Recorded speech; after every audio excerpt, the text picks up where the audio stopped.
Kalau boleh saya berwasiat kepada ahli warisnya, jangan kasihan bertengkar gara-gara warisan. Biasa anak baik tapi menantu datang menghasut. Jangki marah, saya suruh kau undang nggak? Coba kita lihat korbannya judi online. Di Jawa Barat meningkat 30% perceraian gara-gara judi online. Kalau kau menang, membuat kamu ketagihan. Kalau kau kalah, membuat kamu penasaran. Cara menang judi satu saja. Saya bawakan ke kamera. Tapi ki boleh ki ustaz, kita bawa ki pulang kamera tak? Gampang, nonton YouTube. Takziah Ibunda almarhum Hajjah Hafsah. Muncul itu ini beberapa hari ke depan. Sudah mengikuti ustaz tidak muncul-muncul nih? Aku yakin tidak ada kuotamu. Muncul itu ini beberapa hari ke depan. Sudah mengikuti ustaz tidak muncul-muncul nih? Aku yakin tidak ada kuotamu. Tidak ada kuotamu. Sudah itu jangan lupa like and share.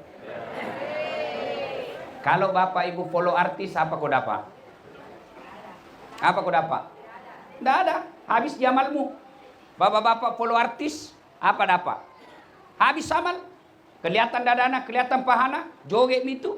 Tidak tahu nak kasih pegang kau. Napa Cina-Cina aja kon? Nah. Apa? Habis amalmu. Tapi kalau kau follow ustadz, satu dapat ilmunya, pahala. Dua, kau amalkan ilmunya, pahala. Tiga, kau sebarkan ilmunya, pahala. Berikutnya kau like and share, dapat ustadz fulus. Ustadz dapat fulus, kembali ke jamaah. Saya bangun rumah ibadah dan bantuan beasiswa anak yatim piatu. Jadi kalau bapak ibu nonton itu YouTube saya, secara tidak langsung ikut menyekolahkan anak yang yatim piatu. Tapi kalau artis kau follow, apa nu dapat? Hai guys, kita lagi di Jepang menghadiri pengantin guys. Lihat ini guys, ternyata pengantin parampok. Ya, jangan lupa selesai ini follow Dasat Latif. Bisa? Simpan HP. Wa khalaidan bismillahirrahmanirrahim.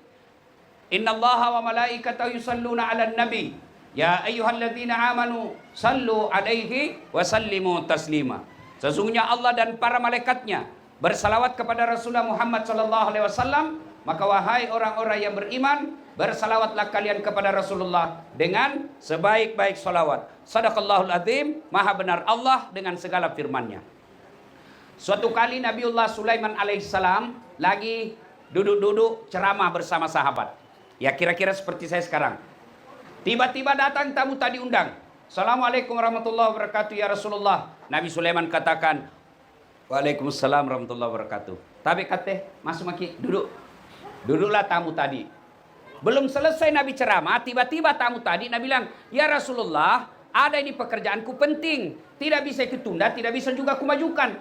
Penting sekali nih, mohon izin pergi. Saya tinggalkan majelis. Kata Nabi Sulaiman, ya silakan berangkatlah tamu tadi. Sepeninggal tamu tadi, Nabi tanya kepada seluruh jamaahnya, sahabatnya, saudara-saudara sekalian, ada yang tahu siapa itu tadi tamu? Tidak ya Rasul, Anda yang lebih tahu. Nabi Sulaiman berkata, ia minjo sumpaheng, malaikat pencabut nyawa. Malaikat pencabut nyawa itu tadi, malah kalau mau, dia tidak pulang sebelum diambil yang diinginkan. Dan kalau dia datang, pasti ada mau diambil. Selesai berkata begitu Nabi Sulaiman, tiba-tiba dari belakang ada anak muda berdiri gitu. Dia bilang, ya Rasul, itu tadi malaikat pencabut nyawa. Ya, tidak pulang sebelum ambil yang dia mau. Betul. Mak damak nakke. Kenapa? Semenjak dia datang sampai pulang, saya terus lihat-lihati. Nabi Sulaiman, kau barangkali itu namawi? Ya Rasulullah, jangkit main-main deh. Barangkali kau namawi itu. Makanya lihat-lihat kok. Ya Rasul, bawa kapal jauh-jauh kurun sampai tidak dapat main tadi. Dia bilang Nabi Sulaiman, mau kopi mana? Dia bilang pokoknya jauh. Angin. Nabi Sulaiman dengan izin Allah pandai berbicara dengan jin. Pandai memerintah binatang. Termasuk pandai merintah angin. Tentu dengan izin Allah. Namanya mukjizat. Nabi punya mukjizat beda-beda. Ada mukjizat sesuai dengan tantangan zamannya. Ibrahim alaihissalam waktu itu yang dijadikan sembahan berhala api. Ibrahim alaihissalam dikasih mukjizat Allah tidak dibakar oleh api. Nabi Musa alaihissalam, waktu itu orang-orang menyembah-nyembah sihir. Hebat, makin bagus sihirnya makin hebat. Allah kasih mujizat Nabi Musa, tongkat yang bisa memakan ularnya tukang sihir. Kemudian Nabi Isa alaihissalam, waktu itu orang menyembah-nyembah, mengagung-agungkan ilmu kedokteran. Nabi Isa alaihissalam, Allah kasih mujizat, pandai menyembuhkan penyakit kusta, waktu itu tidak ada yang bisa sembuhkan. Nabi Allah Sulaiman alaihissalam, pada saat itu mengagung-agungkan jin. Nabi Sulaiman diberi perintah Allah, mampu perintah jin dan berbicara dengan binatang. Rasulullah sallallahu alaihi wasallam, pada saat beliau sebelum hadir, kafir-kafir Quraisy mengagung-agungkan sastra, mengagung-agungkan syair. Allah berikan salah satu mujizatnya Al-Quran yang kalimat-kalimatnya membuat orang kagum karena tidak pernah didengar sebelumnya. Catatannya, Allah berikan mujizat sesuai dengan tantangannya. Tapi yang diberikan mujizat tidak seenaknya dia gunakan, itu namanya mujizatnya. Misalnya Nabi Musa punya tongkat, tidak mentah-mentah sedikit-sedikit tongkat, sedikit-sedikit tongkat. Coba kalau bayangkan bapak-bapak semua dikasih tongkat, marah kisah misteri tak jadi ular. Ibu-ibu dikasih mujizat, pandai memerintah angin, suami tak bohong, lempar di pinggir Tanjung. Itu orang yang diberi mujizat hanya orang yang diberi wahyu oleh Allah Subhanahu wa taala. Nah, berangkatlah ini anak muda, diterbangkan. Kata Nabi Sulaiman, palutui melolo kegap tiwi ini. Diterbangkanlah anak muda ini kiri kanan, lurus. Nabi bilang jauh mak, enggak ada apa main kurang ajar patah bangka-bangka. Angin, kasih turun mak, turunlah ini anak muda. Baru satu langkah kakinya diinjakkan di tanah, ketemu itu tadi tamu nampak dari mana kok?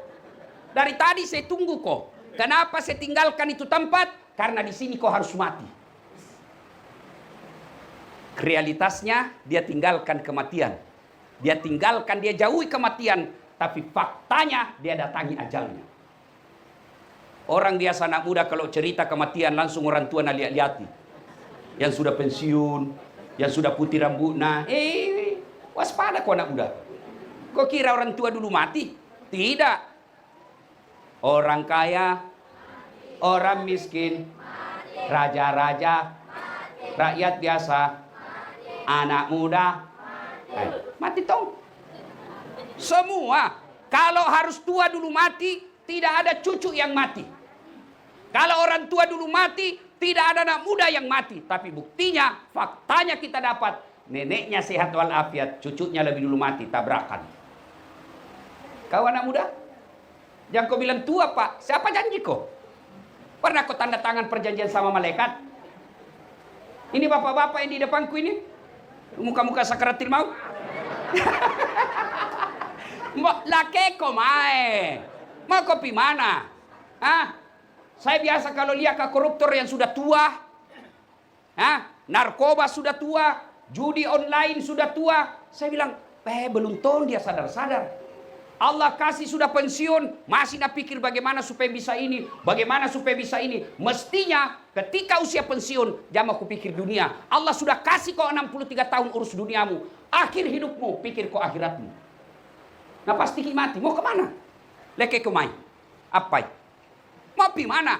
Kalau bila sakit dulu, faktanya ada orang 2 bulan di rumah sakit, sehat-sehat kembali, yang membusuk mati duluan. Kalau dibilang miskin, maka tidak mati almarhum Soeharto, kaya. Kalau bilang pejabat tidak mati para gubernur. Semua mati. Maka yang jadi masalah bukan mati. Yang jadi masalah siap kau menghadapi kematian. Ini. Apa ini? Belum tentu kau jadi camat. Di sini ada sekda, belum tentu jadi wali kota. Tapi yang pasti, tunggu kau malaikat maut. Dasat Latif, belum tentu jadi ketua majelis ulama. Yang pasti, tunggu kak malaikat maut. Nah, yang jadi masalah, siap kau menghadapi sakaratil maut. Nah, pertama, tidak mungkin orang sampai surga atau neraka kalau tidak melewati satu tahap namanya madang nasangugie sakaratil maut, kata bahasa Indonesianya. Orang menghadapi sakaratil maut macam-macam, tergantung amalnya. Ada orang lagi judi, mati. Nauzubillah min dzalik. Ada orang lagi berzina, makan obat tuat, serangan jantung, mati. Mati kapere kok. Ada orang lagi mabok, saweran. 5.000 cari teman. Nggak cukup beli vodka. Apa nak beli? Ballo. 2 jirigen. Ayo, tos, mabuk setengah. Pas mabuk setengah, nah ambil motornya. Bayangkan Pak, kalau orang mabuk setengah naik motor, dia listrik nak kira aspal. Pak, nak tabrak, baru dia bilang, kurang ajar, siapa kasih pindah tiang listrik di sini? Bisa pitus tiang listrik dikasih pindah. Mati masuk got, mati kafir kok, ada hamar dalam perutmu. Siapa lagi yang masih mati-mati kafir? 40 hari setelah makan uang sogo. Katengah sing waktu pilpres. Yang kau ketawa cilagas, kasih serius orang ini. Dinasehati nak kakak lagi. Bayangkan kemarin Pak, 300.000, 500.000, kau ambil itu, kalau mau bebas dari api neraka, kasih kembali uang itu caleg. Tidak main-main ini, kasih kembali uangnya itu caleg. Apalagi kalau bukan itu kau tojo, nah kau sudah janji, 2 salamu, nah belender kau malaikat sinampe. Bos,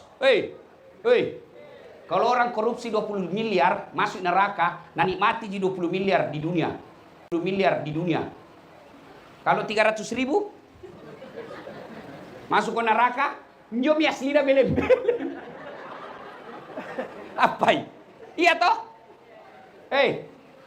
Pak, Bu, kaya kita terima 300.000, miskin kita tolak 300.000. Kenapa paling ngombe? Itulah bisikan setan. Maka sebelum terlambat, masih ada pilkada akan datang. Malu kita Pak, kita baca di medsos, semua yang menjadi kepala daerah saling membanggakan uangnya bukan otaknya. Nah cini mau semua kok disogok. Nah biar itu orang kaya mau sogok kok, koruptor mau sogok kok, kalau kau tidak mau terima uangnya, tidak ada artinya mereka. Biar kita miskin, yang penting tidak bisa kau jual dirimu. Daripada kau miskin sewa ke sewa, ngontrak, rumahmu hujan-hujan, disogok ke 300.000, masuk neraka, dunia akhirat kau celaka. Dunia kau menderita, akhirat dibakar ku api neraka. Saudaraku, cintai Sulawesi Selatan ini. Cintai kota Makassar. Jangan kau pilih orang kalau dia sogokku. Saya malu baca di medsos. Semua yang mau jadi kepala daerah, yang mau jadi gubernur, yang mau jadi wali kota, saking orang kaya semua nak pikir dirinya. Dia bicara semua, uangku sekian puluh miliar, uangku sekian puluh miliar. Dia tidak bicara apa yang saya mau lakukan. Apa yang saya mau berantas kemiskinan? Bagaimana orang miskin saya sekolahkan? Tidak ada dia baca itu. Apa? Karena dia pikir kamu semua mau disogok. Taroi siri alemu. Namo kasiasi kok kodek tomil lau-lau. Biar kau miskin tapi kau tidak bisa disogok. Itu orang beriman namanya.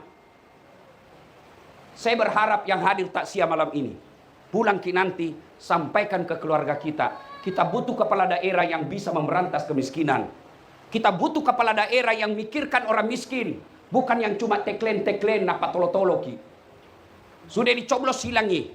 Mau lagi dicoblos na bawakan ki lagi sarung. Harga 50.000. Di mana harga dirimu sebagai orang Bugis Makassar yang menjunjung siri? Orang tuaku miskin. Tapi tidak pernah mau disogok. Bisa anaknya jadi ustadz. Maka saudara ini penting. Kalau sering makan uang haram, sakaratil mautmu nanti juga bisa dipastikan mati kau kafir. Ya ayyuhalladzina amanu taqullaha haqqa tuqatih, kata Allah. Wahai orang-orang yang beriman, bertakwa kau kepada Allah. Allah selalu ucapkan ini melalui khutbah mimbar. Tiap Jumat kita dengar ini ayat. Wala tamutunna, dan janganlah kamu mati illa wa antum muslimun, kecuali matimu dalam keadaan beragama Islam. Ayat ini Jumat-Jumat dibacakan. Sudah lebih 1000 tahun. Ayat ini tiap pekan kita dengar. Artinya, kalau di kantor wali kota ada pengumuman selalu diulang-ulang, pasti pengumuman itu penting. Di kantor camat ada pengumuman harus diulang-ulang, pasti pengumuman itu penting. Ayat ini diulang-ulang tiap Jumat, berarti ayat ini penting. Jangan kamu mati kecuali matimu dalam keadaan beragama Islam. Ayat ini terjemahannya, Dasat mengaku kau Islam. Dasat KTP-mu Islam. Hati-hati, bisa kau mati kafir. Apa penyebab mati kafir? Satu di antaranya, hubbi aklil haram. Suka makan uang haram, itulah uang pilkada. Saya heran kalau kita terima. 300.000 tidak kaya. 300.000 tidak miskin kalau kita tolak. Tapi yang pasti menentukan masa depan bangsamu. Saya berharap mudah-mudahan dibawa pulang ini takziah.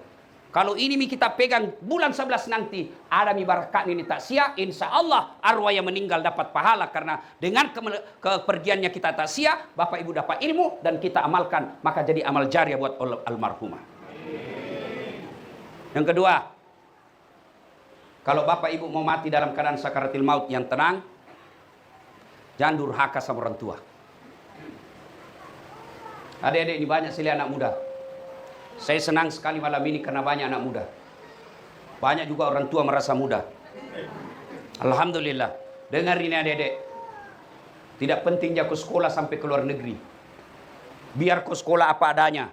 Tapi kau bahagiakan orang tuamu. Kecil bos beli mobil. Apa yang kita harap di dunia ini? Dunia toh, mau ki punya dunia. Tapi mustahil dunia dalam genggamanmu kalau yang punya dunia tidak rida sama kamu.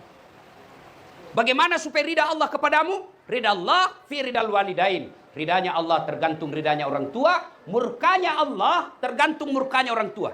Kau makadani tomatoamu, oh nak, saya berkah hidupmu. Kau pergi sekolah, pergi kau kuliah, pergi cari kerja, lalu kau cium tangannya orang tuamu, mak, pak, doakan saya supaya saya selamat pulang dan saya dapat apa yang saya cari. Begitu emak bapakmu katakan, pergi makona, Allah memberkahimu. Itu malaikat menyertaimu jalan. Tapi adakah anak-anak begini sekarang? Cium tangan saja tidak nih. Budaya kita zaman dulu. Jangankan bicara kasar sama orang tua, dilihat saja matanya orang tua tak dianggap makin kurang ajar. Sekarang anak-anak dilihat-lihat matanya bapaknya, Nabi bilang, kenapa mata tak pak? Jangan ketawa. Lihat anak-anak kita sekarang. Dulu zaman saya, dulu.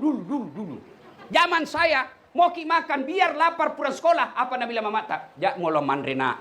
Tajeng yang bukmu. Madosa kau sisa-sisa pandreng yang bukmu.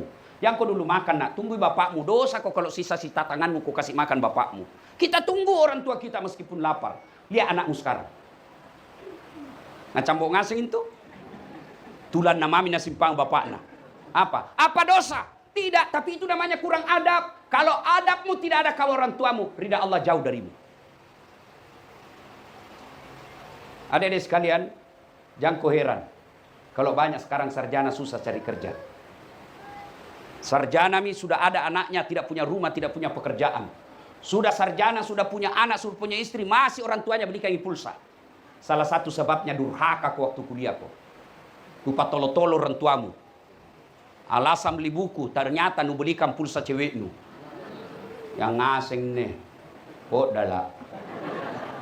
Jengkel ku saya lihat anak kurang ajar, Pak. Nak masuk di akalku. Deh, kalau bapak ada jabat tangan, nak tonton, nak cium, nak seledin ji. Pak. Mau kurasa tampil ini. Sekali dah cowok, dah tabek, Kak. Baru 2 bulan pacaran, baku panggil mi papi mami, Hati-hati kau cilaka. Nanti kau hamil duluan kau. Kalau begini modelmu deh, jangan kau harap dunia dalam genggaman, apalagi akhirat.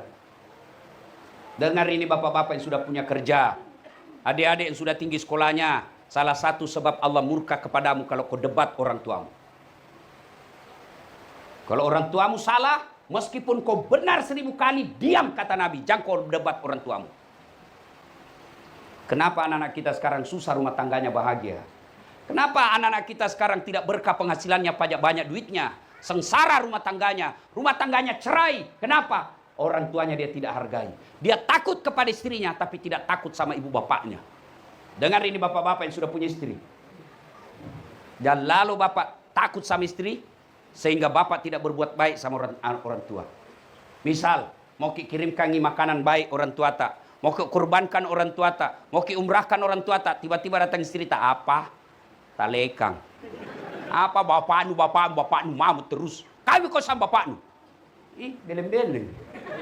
Pak, ku ajar kini Pak, ku ajar kini sebagai sesama lelaki. Nah, kalau ada istrimu begitu, jangan kau ceraikan jandai. Apa? Tambah jadi 2. Biar ton dia tahu rasa.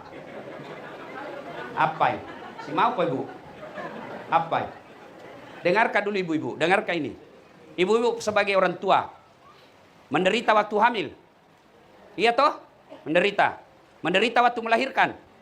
pilihan mati atau setengah mati. Menderita waktu membesarkan. Menderita. Nah sekarang siapa yang mengandung suami? Siapa? Ibunya. Siapa yang melahirkan suami? Ibunya. Siapa yang mendidik suami tak? Ibunya. Tanya, jawab sekarang. Siapa terima gajinya suamimu? Ah, siapa? Maka pantas ketika kau durhaka sama mertuamu, jauh ridha Allah. Kenapa rumah tangga kita tidak bisa berkah? Karena kita lebih sayang sama istri kita, biarkan orang tua kita menderita. Saudaraku yang baru berumah tangga, saudaraku yang baru cari nafkah, jangan pernah biarkan sembako basit dia pikir bapakmu. Jangan pernah orang tuamu masih pikir bagaimana beli beras. Lebih baik di rumahmu tidak ada beras daripada orang tuamu masih setengah mati cari beras ketika usianya sudah 60-70 tahun. Kalau kau buat orang tuamu bahagia, kau buat orang tuamu layaknya sebagai raja, Allah perlakukan kamu sebagai orang mulia. Pada adik-adik sekalian yang hadir di tempat ini, jangan kau galau soal dunia, masa depanmu. Muliakan saja orang tuamu. Kalau kau sekolah, belum bisa kau belikan AC ibumu, belum bisa kau belikan motor bapakmu, belum bisa kau bayarkan bulan-bulan listriknya bapakmu. Caranya karena kau masih kuliah, jangan kau kasih dengar nilaimu jelek. Caranya karena kau masih kuliah, jangan kau kasih dengar nilaimu jelek. Itulah caramu berbuat baik kepada orang tuamu. Datang ke akhir semester ke orang tuamu, Pak, ini IP ku 3,9. Saya paling tinggi di antara jurusan saya seangkatanku. Itulah yang membuat orang tuamu bahagia. Kalau Allah bahagia, orang tuamu kau buat senyum, Allah tersenyum kepadamu. Sayang seribu sayang, kita lebih cari muka kepada atasan tak daripada kepada orang tua. Wajar, hidupmu 30 tahun berkeluarga, tidak bisa kau lepas dari kredit. Jangan kau berharap duniamu baik kalau kau durhaka kepada orang tuamu, apalagi akhirat. Sebaliknya, orang yang baik kepada orang tuanya, Allahu Akbar, Allah muliakan di dunia, Allah muliakan di akhirat. Yang berikutnya, supaya bisa menghadapi sakaratil maut dengan baik, doa. Berdoa ki. Doanya pendek. Pendek sekali doanya. Ya Allah biha, ya Allah biha, ya Allah bihusnin khatimah. Itu mah. Tidak aku tahu bahasa Arabnya. Ya Allah, wafatkan saya dalam keadaan baik. Supaya bisa dalam keadaan baik kita wafat, maka satu, jangan kau berteman dengan orang-orang jahat. Jangan berteman dengan orang-orang jelek. Karena kalau dia jelek, dia bawa kau ke tempat jelek-jelek. Coba kalau berteman di majelis taklim ibu. Pasti nak ujang itu pengajian. Tapi coba kalau bawa teman kita gosip. Semua tu mau urus. Biar pergi majelis taklim begini, mak gosip gitu. Tamuna orang semua nak calla. Mulai datang nak lihat orang jilbab na. Baru bengkok muka na. Apa? Tidak serasi nadi. Beliau kayak umul-umul kuliah. Iya toh? Pak gosip. Kalau kau berteman dengan majelis taklim, dia ajak kamu ke majelis taklim. Kau berteman bapak-bapak dengan orang yang pengurus masjid, dia ajak kau berjamaah di masjid. Kalau kau berteman dengan peminum, awalnya dia ajak aku lihat nih saja jangan kau minum. Lama-lama setan hasut kau, akhirnya kau minum dan pada saat kau minum kena serangan jantung, mati kafir. Supaya bisa mati dalam keadaan Islam. Yang kedua, jangan tongko kunjungi tempat-tempat maksiat.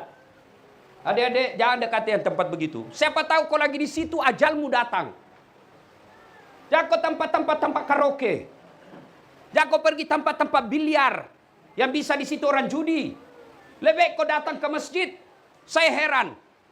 Anak-anak kadang-kala bilang susah masuk surga. Aku bilang siapa bilang? Lebih susah masuk neraka bos. Masa Ustaz? Iya. Mau kau pergi dugam? Apa namanya itu ditutup? Hah? Nuapal ngaseng ini. Iya toh? Gratis atau bayar? Saya malah lihat itu tas 1 juta masuk. Distempel tompa tangan. Apa? Pergi karaoke bayar atau tidak? Bayar. Selingkuh bayar atau tidak? Narkoba bayar atau tidak? Judi bayar atau tidak? Dibayar ngaseng. Dan itu mengantarmu masuk neraka. Dibayar Pak masuk neraka. Sembayang bayar atau tidak? Puasa bayar atau tidak? Ngaji bayar atau tidak? Naik haji? Kalau mampu. Mampu Pak kok. Dan itu semua jalur masuk surga. Ada lagi, untuk saya ingat, alhamdulillah. Kemarin malam saya wawancara dengan Metro TV. Bapak tahu enggak? Ternyata di Indonesia 80.000 anak di bawah 10 tahun pabotor judi online. Mau kita tahu tanda-tandanya itu anak-anak kalau sudah judi online. Kalau dia mentemi, tenangi, botorok itu. Hati-hati. Kalau dulu orang judi mesti pakai domino, diciniki pakai loker. Sekarang dia judi dalam kelas, dalam ruangan di kamarnya di judi. Hati-hati. Bapak-bapak, jangan kau mau dihayal-hayal itu judi. Kalau judi dulu orang begini, ada peluang menang. Tapi judi sekarang judi online, itu diatur semua itu angka-angkanya. Tidak mungkin kau bisa kalah itu komputer.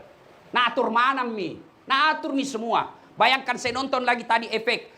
Orang yang dia dipanci, diminta tenaga kerja ke Thailand. Berapa dia dapat dari judi online itu uang Indonesia satu hari, bukan satu hari, 1 jam dia dapat 500 juta. Dan itu korbannya anak-anak Indonesia. Coba kita lihat korbannya judi online. Di Jawa Barat meningkat 30% perceraian. Gara-gara judi online. Apa? Baru-baru kita lihat oknum poluan dia bakar hidup-hidup suaminya. Gara-gara judi online. Baru-baru lagi ada di Berau. Adiknya bunuh kakaknya gara-gara apa? Tapi minda lihat selalu mamanya nak curi uangnya. Judi online. Berapa banyak orang cerai gara-gara judi. Dan tidak ada orang kaya gara-gara judi. Kalau kau menang, membuat kamu ketagihan. Kalau kau kalah, membuat kamu penasaran. Cara menang judi satu saja. Berhenti. Selama kau masih judi, kau dapat uangnya, uang haram kau kasih makan anakmu. Memang kalau kau kasih makan sekarang belum kau lihat efeknya. Tapi berhari-hari, berbulan-bulan, kau kasih makan uang haram. Akhirnya apa? Anakmu terbentuk otak dan dagingnya. Barang-barang haram, jangan heran kau nasihati tidak mempan. Kenapa? Barang haram yang membentuk darah dagingnya. Berikutnya, kalau kau bisa mati dalam keadaan kafir, dalam keadaan Islam. Jangan dekati tempat-tempat maksiat. Berdoa, dan yang paling akhir lagi, mintalah pertolongan Allah Subhanahu wa Ta'ala. Sudah, Bapak Ibu, saudara-saudara sekalian, orang menghadapi sakaratil maut macam-macam. Tapi kalau kita terbiasa ngaji, insya Allah wafatnya ngaji. Dan orang kalau matinya mengucapkan 2 kalimat syahadat, Rasulullah Sallallahu Alaihi Wasallam menjelaskan, man qama la ilaha illallah ila akhiril hayata dakhalal jannah. Siapa yang mengucapkan la ilaha illallah, penghujung hidupnya pasti masuk surga. Itu Nabi jamin. Selesai kat ceramah Pak, tiba-tiba anak muda datangnya, nak bilang, gampang jipadeng itu Ustaz. Mau pakai mati baru syahadat Kak, biar 1000 kali bisa aja. Aku bilang bimanya kalau mau kau mati akal bicara. Orang kalau mau mati bos bukan akal bicara, amal. Mau kau lihat berapa banyak orang dikasih nikah tidak bisa syahadat. Lihat kok. Baca syahadat anak muda, asyhadu, asyhadu, asyhadu. Ditampilin pi baru lancar. Ada di kampung gue Pak, setengah as. Ada mitos di kampung, kalau ada orang tidak bisa nikah, syahadat tidak bisa, tampilin songkok. Aduh, lain. Itu baru menikah, apalagi sakaratil maut. Allah bisa karena biasa. Pesan paling pertama, Pak, Bu, mau ki enak mati tak nanti, jangan lalu ki durhaka sama orang tua. Kedua, diantar maki, masuk mi orang kubur. Bapak Ibu, kalau misalnya macalek ki kalah, masih ada pilihan? Masih ada? Ada. Tunggu lagi 5 tahun, ikut ki lagi. Itu Bapak Prabowo 3 kali ikut baru menang. Iya toh? Bapak pegawai negeri, tidak disuka kisah gubernur, ada pilihan? Ada. Pensiun dini, berhenti ya. Biar lewat kau tidak ada urusan, bukan sama gubernurku. Ayah, ibu-ibu pergi merantau ke Jawa, tidak enak, ada pilihan? Ada, pulang lagi di Makassar. Jadi pengangguran. Jadi organisasi cemidu. Catat mi dulu. Apa ya? Apa lagi? Ibu-ibu, kasar suamimu. Suka mempeleng, kasar mulutnya. Ada pilihan? Ada? Ada? Pulangkan saja Aku pada ibuku atau ayahku. Bertengkar tapi hilang. Bertengkar. Hamil bisa deh. Ada tuh kuliah begitu. Ayo. Bertengkar, ada pilihan, cerai. Bapak-bapak, istri tak malas. Nggak tahu masak, ngomel, merontok. Nggak mau mendengar. Ada pilihan? Ada pilihan? Dua pilihannya. Ceraikan atau tambah. Jelas toh? Tapi kalau masuk ke kubur, ada pilihanmu. Masuk kubur ada pilihan, Pak. Nggak enak deh, keluar dulu. Begitu keluar, kau viral kau satu dunia. Nah, ketika masuk kubur, dengar baik-baik. Nggak ada yang bisa menolongmu kalau kau tidak sholat. Bapak pergi merantau. Bapak pergi merantau di Amerika, ya, menderita ki di sana, masih ada pilihan. Pergi cari sepupu tak, pulang ki kasih pulang. Cari sepupu tak, pulang ki kasih pulang. Meskipun bapak menderita paling 2-3 bulan, ibu-ibu pergi ke Jawa, masih ada pilihan. Menderita di sana paling 1 tahun, tapi masuk ke kubur, bisa kau kembali? Tidak. Dan penantian abadi. Orang yang paling menderita di alam kubur, 1, al-mutahawil bis sholat, yang menganggap enteng sholat. Yang mana itu bila menganggap enteng sholat, Ustaz? Mereka yang 5 kali sehari semalam tidak sholat, dia seolah-olah tidak ada dosanya. Lihat ki bedek, Pak. Lihat maki. Itu namanya godaan setan. Kalau bersina ki pagi, itu biasanya 1 hari 2 hari kita pikir terus. Dosaku. Kalau mencuri ki hari ini, biasa 1 bulan baru hilang itu. Merasa berdosa. Tapi ada orang, Pak, 5 kali tidak sembahyang 1 hari, seperti tidak ada dosanya. Itu, Pak, yang paling menderita nanti. Kalau tidak ada sholat, jangan diharap. Kalau tidak ada sholat, biar puasa kok, biar mas sedekah kok, biar kau bangun masjid, tapi tidak ada sholatmu, nanti malaikat bilang, Dasat, ini puasamu, ini sedekahmu, ini bangun masjidmu, ini melihara anak yatim, ini semua amalmu, miliar-miliar amalmu. Mana kuncinya? Mana kuncinya? Nah bilang apa kunci? Sholat. Tidak ada. Paloiko. Tidak bisa ku ambil. Ada kuncinya, tapi cipeki. Masih baik itu yang cipek daripada tidak ada sama sekali. Sembayang kita. Apa susana itu sembayang? Bilang aku apa susana? Apa? Beda puasa toh. Lapar orang 1 hari, 30 hari selama Ramadan. Mau ki zakat dibayar ki. Mau ki haji ada uang, ngantri poeng. Biar ada uang, ada waktu, tiba-tiba sakit tidak bisa orang haji. Tapi sholat apa alasanmu? Apa? Dengar yang bagi mereka yang malas sholat. 1. Buka Quran. Al-Fat 29. Muhammad Rasulullah. Walladzina ma'ahu asidda'u lal kuffar ruhama'u bainahum tarahum ruk'an sujada. Tanda orang Islam, kalau dia mengaku Islam, ruk'an sujada. Rukuk dan sujud, sholat. Bapak, Bu, adik-adik remaja, mengaku kau polisi. Saya polisi. Nah bilang orang, mana bedek tandana? Mana kartu polisimu? Tidak ada, berarti polisi gadungan. Saya tentara, mana tandamu? Mana anggota TNI-mu? Tidak ada, berarti tentara plastik. Ernita, Nikala tentara. Apa? Kau pegawai negeri, mana karpetmu, kartu pegawai, mana? Tidak ada, berarti bodong, palsu. Nah, kalau kau mengaku Islam, Nabi bilang nanti Tuhan, mana tandamu? Apa tandanya? Sholat. Tidak ada, palsu. Kau Islam palsu.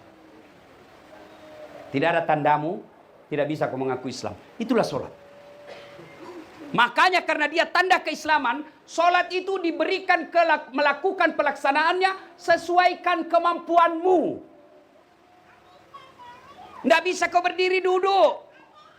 Tidak bisa kau duduk baring.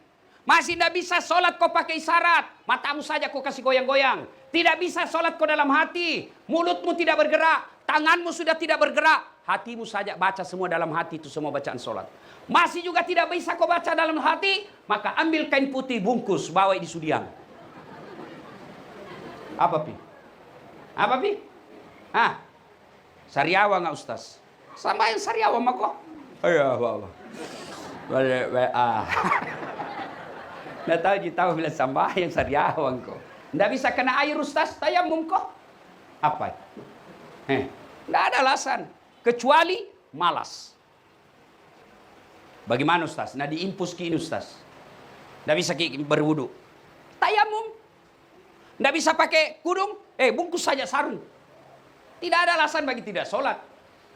Maka dia adalah tanda keislaman sehingga harus dilaksanakan apapun kondisi kita. 3. Dengar ini yang bagi malas sholat.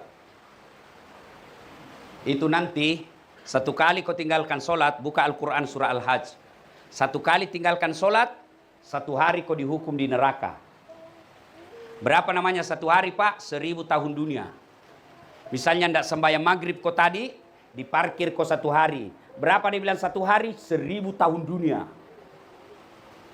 Jadi kalau 5 kali sehari semalam, 5000 tahun. Bagaimana yang hari Jumat saja? Paling terlambat datang, paling cepat pulang. Orang khotbah dia tidur, mau masuk surga, nenek nugawang. Apa? Tidak ada Pak. Bagi mereka tidak sholat jamaah kok harap. Yang berikutnya, dengar ini yang malas sholat. Dikubur nanti, begitu pengantar kembali, datang itu. Nabi bilang orang mati, kasih, man anta, siapa kamu? Ana asis suhuja al-ukhra. Ular Pak, ekornya cuma 1, kepalanya tidak bisa dihitung. Siapa kamu? Saya misolatmu yang kuanggap remeh selama ini. Kenapa kau datang? Allah perintah saya lilit kamu sampai hari kiamat. Jangan. Anak muda, teko kana kucini tong pina kuciniki. Eja pina doang. Teh, nu cini tong itu. Eja pina doang. Tenan eja mutung ko cilaka. Teh makalah. Sambayang kita. Setelah itu, yang kedua, orang yang menderita di dalam kubur, orang yang tidak bersih ketika kencing. Satu kali, Nabi lewat. Nabi bertanya, siapa yang tahu ini kuburan? Si fulan ya Rasul. Waduh, menderita dia. Kenapa? Tidak bersih ketika kencing. Dengar ini adik-adik. Yang selalu saya istilahkan kencing sopir. Nah, lihat buku saya. Mana pohon nak kencing itu? Sudah itu nadatik saja. Apa lu detik? Jangan ketawa ibu, ini urusan laki-laki. Atau ada tong ibu-ibu kencing berdiri ya?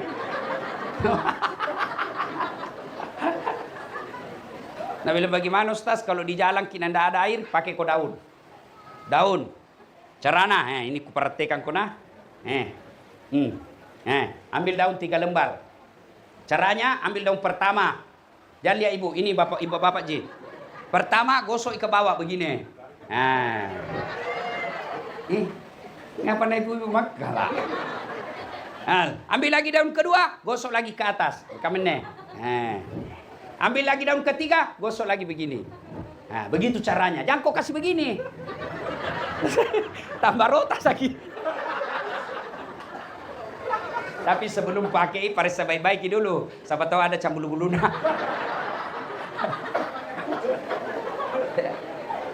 Ya. Nah, orang yang menderita, orang yang tidak bersih ketika kencing. Yang ketiga, orang yang tidak bersedekah. Padahal sudah mampu. Halo Ibu. Bu. Ini saya lihat yang di belakangku semua masna. Masya Allah. Ibu-ibu, kalau mati siapa kira-kira pakai itu perhiasan tak Ibu? Anak deh, istri kedua. Kami lagi suami no. Pura-pura gitu menangis. Ambil semua masnu. Mana gigi palsumu nak cabut juga. Begitu 3 bulan kemudian kena janda. Nak kasih semua masmu. Daripada nak pakai janda kedua, lebih baik sedekah kau sebelum mati. Itu enaknya orang kaya Pak. Tidak perlu kau pakai yang mahal-mahal. Orang juga bilang mahal. Coba ibu pakai palsu. Tidak mungkin orang palsu. Tidak mungkin masa orang kaya pakai palsu. Itu menderita anak kita orang miskin. Biar asli mina bilang kayak itu ngaleh. Maka ibu-ibu, jual mie itu emas tak pakai maki yang palsu. Itu namanya pandai menyikapi harta. Nah, itu Bapak saudara-saudara sekalian. Karena waktu yang terbatas. Ada juga yang enak di kuburnya menunggu. Enak dia menunggu di kuburnya. Suatu kali Nabi jalan menuju ke satu tempat. Begitu lewat satu tempat pemakaman, Nabi bilang, lari-lari kok, cepat-cepat kok semua, cepat kok. Lari Nabi. Selesai urusan, balik lagi. Lewat lagi jalan yang sama yang tadi. Begitu lewat pemakaman, sahabat yang tadi lari ketika lewat situ, sahabat mau lari lagi. Nabi bilang, Nabi, tidak usah, tenang aku, jangan aku lari, tidak usah, tenang aku, jangan aku lari. Sahabat penasaran, ya Rasul, tadi pergi disuruh lari-lari. Pulang tidak, ada apa? Nabi bilang, seandainya dikasih kau telinga seperti telingaku, kau dengar ini orang disiksa. Waktu pergi disiksa ini orang. Kenapa? Disiksa. Pulang tidak lagi. Kenapa? Oh ternyata Allah perintahkan waktu kita pulang. Wahai malaikat, hentikan siksaanmu. Jangan kau siksa itu orang di kuburnya. Tidak mungkin kau siksa itu orang tua di kuburnya. Anaknya sementara dia memuji saya. Bismillahirrahmanirrahim. Dengan nama Allah Maha Pengasih, Maha Penyayang. Baru bismillah nak baca anaknya, Allah sudah hilangkan azab kubur. Itu pentingnya anak tan pintar mengaji, Bu. Bukan selebgram. Apa kok selebgram kalau dia bikin konten-konten maksiat? Mana itu anak mak cini? Cari kak. Ada mak. La haula wala quwwata illa billah. Bagaimana mi kalau begitu anak tak? Apa? Bagaimana mi kalau masuk di kubur nah begitu anak tak? Bapak tahu ndak orang kalau sudah dikubur itu diawasi. Ketika anaknya yang tidak mahram baku bonceng sama cewek dipukul lagi orang tuanya. Tak, itu anakmu dia aku sifatnya. Begitu anak ceweknya keluar, anak gadisnya dah pakai jilbab, dipukul lagi orang tuanya. Lihat itu anak hasil didikanmu, keluar rumah kelihatan auratnya. Maka itulah pentingnya kita punya anak dididik agama. Tidak mengapa anak kita jual bensin botolan di pinggir jalan, tapi 5 waktunya di masjid. Jangan kau malu kalau anakmu hanya pegawai honor, tapi rajin ngaji setiap takziah hadir. Daripada anakmu pejabat, kepala dinas, kontraktor, anggota DPR, tidak pernah kau dapat ngaji. Ketika pengajian, tidak pernah kau dapat berjamaah. Alamat kau akan sengsara di kubur. Siapa doakan di kubur, Bu? Siapa? Anak. Temanmu. Jangan karena doakan. Mengetik doa saja di WhatsApp. Lihat kalau ada orang meninggal di grup. Tidak itu baca doa. Mengetik saja tidak. Stiker jina kurun. Stiker nak kirim innalillahi wa inna ilaihi al-Fatihah. Ndak tu nak baca. Maka ibu bapak, kembali ini evaluasi kembali cara mendidik anak kita. Doakan terus, mudah-mudahan anak kita bisa soleh dan soleha. Almarhumah meninggal pada usia kurang lebih 73 tahun. 70 lebih. Jantung mah aku tunggu kak salah. Mudah-mudahan anak yang ditinggalkan anak yang baik. Kalau boleh saya berwasiat kepada ahli warisnya, jangan kasihan bertengkar gara-gara warisan. Biasa anak baik tapi menantu datang menghasut. Jangan ki marah, saya suruh kau undang nggak? Daripada saya biarkan ki salah, tugasku saya kasih tahu ki supaya di akhirat nanti ya Allah sudah aku kasih tahu, dia tahu tidak mau mendengar. Tapi kalau saya tidak kasih tahu, saya cari muka, saya nanti disiksa. Kenapa kau begitu? Tidak nak kasih tahu kau Ustaz Dasat. Aku bilang, sudah nih, dia tonji kepala batu. Maka saya kasih tahu. Biasanya anaknya baik. Dari kecil sama, dari rahim yang sama. Dari rumah didikan yang sama, datang menantu. Bodoh mentongku kau. Masa itu adikmu dapat mobil, kau tidak? Jako pulang kalau kau tidak dapat juga. Ini yang begini. Ada begitu toh? Banyak. Maka musyawarah, hebatkan semua anaknya, ipar-iparnya musyawarah. Memang ada ini ala warisan. Apalagi kalau warisan sedikit ji. Nabi bilang tidak miskin jako itu nah. Biar sampai 7 turunan tidak miskin jako. Masalahnya dia keturunan 8. Musyawarah. Kakaknya mimpin atau bapaknya mimpin. Anakku, ini memang kau punya hak. Tapi ini kodong hartanya mamakmu. Tidak sempat nak nikmati. Itu ada sawahnya di kampung. Itu ada rukonya. Sudah jualkan mi. Jadi kami masjid. Insya Allah, Allah kasih ke yang lebih baik. Makuk bim itu istrinya anaknya. Lawang itu loh. Lawang. Itu setan. Itu kan baru-baru Idul Adha. Itu kan 3 kali dilempar itu setan. Nah goda dulu Ibrahim, dilempar sama Ibrahim. Gagal goda Ibrahim, nah datangi Siti Hajar. Nah goda Siti Hajar, Hajar juga lempar. Gagal ini lempar, nah goda suaminya, gagal goda istrinya, Ismail lagi nah goda, dilempar juga Ismail. Itu simbol melempar jumroh. Jadi kadangkala suami baik, istri menghasut. Kadangkala suami istri baik, anak datang. Ma, ambil maki. Bisa kubelikan motor itu, gue pakai. Ya, itu anak. Maka Bapak Ibu sekalian, kalau boleh berwasiat kepada ahli warisnya, kalau ada harta dan juga kita masih bisa hidup tanpa mengambil warisan itu, lebih kasihan jadikan itu amal jariah buat almarhumah. Karena namanya kematian Pak, bukan ki 1 bulan di situ. Orang nak ingat ki 1 bulan, nasi nak ingat ki 3 bulan. Tapi begitu 1-2 tahun, tidak ada mengingat ki. Ingat maki, lihat bagi saja teman-teman yang sudah meninggal. Kapan pilih ingat? Nah unda pakai lagi 100 harinya. Datang ki juga bukan berdoa, datang ki update status. Semoga arwah dilapangkan kuburnya. Sibuknya itu Tuhan membaca statusmu. Maka kalau ada amal jariahnya, dijadikan dia masjid, dijadikan rumah panti asuhan, dijadikan rumah-rumah ibadah, dijadikan fasilitas ibadah, maka selama fasilitas itu dipakai, maka tidak usah cemas orang yang meninggal ada kiriman pahala. Bapak Ibu Saudara-saudara sekalian, ingin rasanya berlama-lama, tapi waktu jualah yang membatasi kita. Pada akhirnya Allah Subhanahu wa taala berfirman, kullu nafsin sa'iqatil maut. Semua yang hidup pasti akan mati. Tungkek maki nyawai pasti mati. Al mautu babun, mati adalah pintu yang setiap kita pasti melewatinya. Tinggal menunggu giliran. Kematian bukan nomor urut, tapi dia adalah nomor undian. Kalau tiba gilirannya, nah lihat maki malaikat siap. Sebenarnya malaikat sebelum mencabut nyawa ada mi pesannya. Apa pesannya? Mulai mi jenggok putih. SMS mi itu. Mata mulai kabur-kabur. SMS mi itu. Tiba-tiba meninggal, datang, Nabi bilang jangan dulu, saya belum siap. Nabi bilang malaikat, kenapa kau belum siap? Nah sudah mau kau diingatkan. Takziah seperti ini juga adalah WhatsApp dari malaikat melalui Dasat Latif. Tidak usah banyak kita ingat ceramahku malam ini, cukup sebelum kita tidur tanya diri kita masing-masing. Kematian adalah sesuatu yang pasti, sudah siapkah saya menghadapi kematian? Dan apa bekal menghadapi kematian?